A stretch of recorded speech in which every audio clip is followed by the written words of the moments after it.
Oh guys, panoorin po natin ang bobo presidente natin. Ang advice na binibigay natin sa ating mga kababayan ay maghanap kayo ng safe place at doon kayo muna at you stay there and you stay in a safe place and stay indoors and stay away from areas of danger. Pucha, maghanap kayo ng safe place, stay indoor? Yun na ba yun? Pucha, sa gitna ng gera, sa gitna ng takot, sa gitna ng panganib, stay indoor lang? Hindi ba dapat may kasunod na ilalabas namin kayo? May standby flights, may evacuation plan, may malinaw na timeline.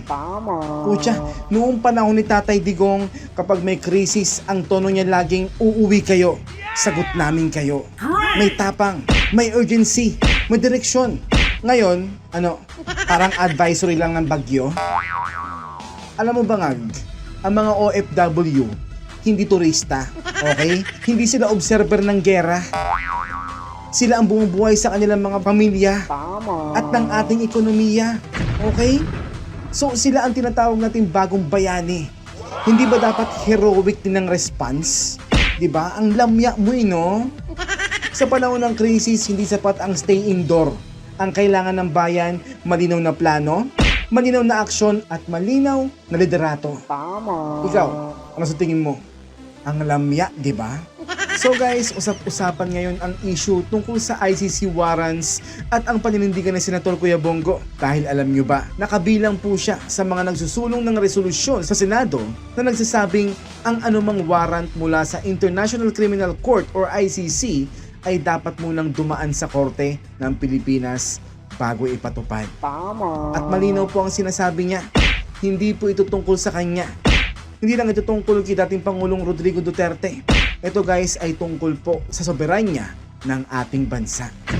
Mga idol, ang punto ni Senator Kuya Bongo ay simple pero malalim. Dahil bilang isang independent na bansa, may sarili po tayong judicial system, may sariling korte, may sariling batas, may sariling konstitusyon. So bakit hahayaan natin i-override ito nang hindi man lang dumadaan sa proseso ng ating sariling hukuman? Di ba?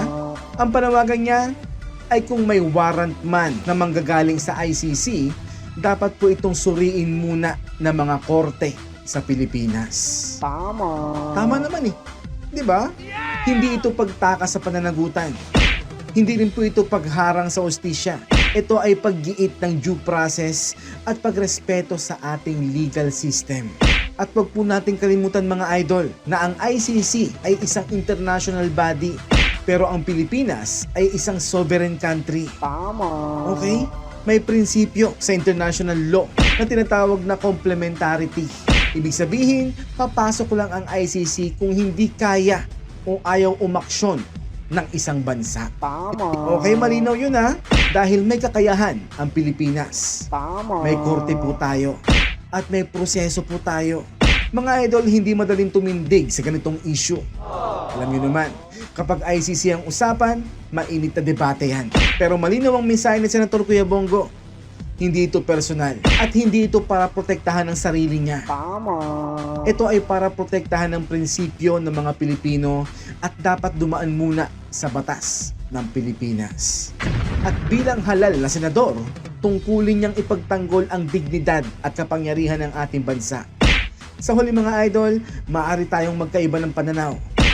Pero ang tanong, sino ang dapat unang magdesisyon para sa mga Pilipino? Isang international court ba? O ang korte ng Pilipinas? Para kay Senator Kuya Bongo, malinaw ang sagot. Unahin dapat ang batas ng bayan. At yan natin nakikita ang kanyang paninindigan mga idol. Isa po siyang lingkod bayan na handang tumayo para sa soberanya ng bansa.